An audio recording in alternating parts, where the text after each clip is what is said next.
Salut, c'est Trado. Je suis content de vous retrouver pour une vidéo entre guillemets surprise pendant mes vacances puisqu'il se passe des choses qui pourraient vous intéresser. Alors veuillez excuser la qualité très médiocre de l'analyse des nouvelles puisqu'il n'y en aura pas. Je vais simplement passer aux zones d'accumulation rationnelle.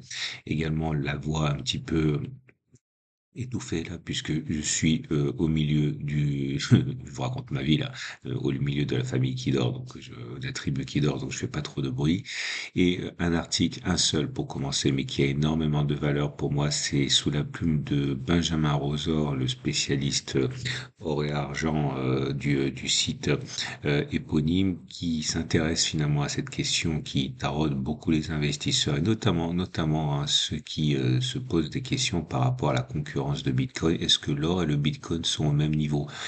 Et là, je pense que avec une objectivité totale, vous avez la réponse à cette question. Alors, attention, il ne s'agit pas de faire un concours hein, de force entre l'or et l'argent. Je considère à titre personnel, et Benjamin considère également que l'or et l'argent ne sont pas concurrents. Et c'est complémentaire, mais si on veut regarder les choses froidement, Bitcoin a encore un petit peu de travail pour arriver au niveau de l'or, tant en termes d'échange, en termes de visibilité, de confiance, de sécurité dans le temps, etc. Mais enfin, en tout cas, c'est bien de comprendre que avoir les deux est, à mon avis, envisageable.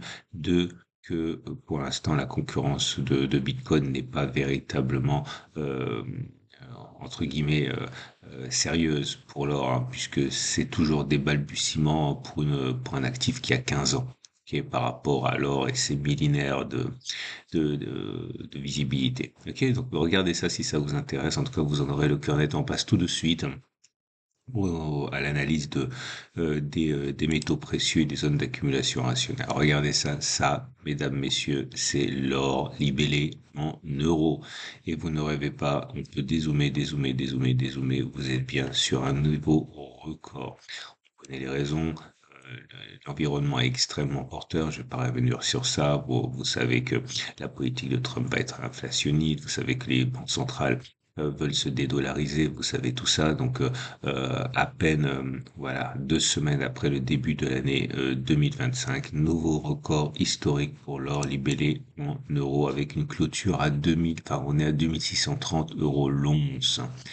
Si on regarde, bah justement, j'avais pas du tout prévu de vous montrer ça, mais si vous regardez Bitcoin, pas pour, encore une fois, pour faire un concours de force, hein, mais simplement pour vous montrer que Bitcoin actuellement est simplement en train de digérer ce qui se passe et depuis le début de l'année, vous voyez, c'est pas forcément très brillant puisque on est en perte. Ok, sur le début de l'année, mais c'est absolument pas significatif, hein. Mais vous voyez que ce sont des actifs qui sont proches, qui sont à mon avis complémentaires, mais qui sont pas non plus complètement parallèles dans leur évolution. Quand on regarde l'or libellé en dollars, j'ai oublié de le dire naturellement, mais la tendance est positive pour l'or libellé en euros. On n'est pas en zone d'accumulation rationnelle, hein. Ouais, je vais faire les choses bien quand même, il n'y a pas de raison. La prochaine zone d'accumulation rationnelle, si ça vous intéresse, c'est la zone des 24-47, 24-13, et je vais même rajouter tout de suite avant la semaine prochaine la nouvelle zone d'accumulation rationnelle qui sera ici. Ok, et la nouvelle zone d'accumulation rationnelle, elle aura pour valeur, je le fais en temps réel parce que j'ai pas eu le temps de le faire avant, 25 00 24 70. Ok, 25 00 24,70 si on y va. Mais je vous rappelle également qu'à titre personnel, je vous encourage à faire de la zone d'accumulation rationnelle et de la ZAR en même temps, pardon, et de la DC en même temps, c'est-à-dire à intervalles réguliers et des renforts sur zone d'accumulation rationnelle. J'ai souvent expliqué, c'est-à-dire que, par exemple, le premier du mois, vous investissez systématiquement la même valeur et vous renforcez en cas de retour sur des zones d'accumulation rationnelle. Donc, si vous avez fait ça, le début de l'année, c'était à peu près si vous avez acheté ici. Ok? Passe donc à l'or libellé en dollars. Alors, c'est pas exactement pareil pour l'or libellé en dollars. Euh, et la raison, c'est que le dollar est très fort actuellement et l'euro est relativement faible. C'est pour ça que les investisseurs en euros bénéficient de la force de l'or et de la faiblesse du dollar pour justement inscrire des records. Et on n'est pas sur des niveaux records du coup, mais on n'en est pas très très loin. La tendance de fond est toujours neutre parce qu'on est au-dessus de la M50, mais celle-ci descend. La tendance de long terme est haussière parce qu'on est au-dessus de la M200 qui monte. On est sur une zone d'accumulation rationnelle pour moi 25, 40, 24, 70. On passe à l'argent libellé en euros qui fait une très belle percée. On n'est pas sur des niveaux records là pour l'argent. Mais ça rebondit bien depuis la zone d'accumulation rationnelle des 28,8, 27,4 qui fonctionne à merveille. Tendance de fond neutre, tendance de long terme haussière. Pour l'argent libellé en dollars, bah, c'est pareil, c'est-à-dire c'est bien, mais c'est pas aussi bien pour l'argent libellé en euros, mais le rebond est clair sur la zone d'accumulation rationnelle des 29, 26. Tendance de long terme haussière, tendance de fond baissière parce qu'on est en dessous de la M50 qui descend face au platinoïde. Le palladium libellé en euros nous gratifie d'une semaine assez sympathique, mais on se bagarre pour rester à flot au-dessus de la zone d'accumulation rationnelle des 915-887. On l'a perforé, elle n'a pas été très efficace, mais en tout cas, si on a acheté sur cette zone, on est quand même en plus-value sur cette dernière touche. La prochaine zone d'accumulation rationnelle, c'est 820-766. Tendance de long terme, tendance de fond plutôt neutre.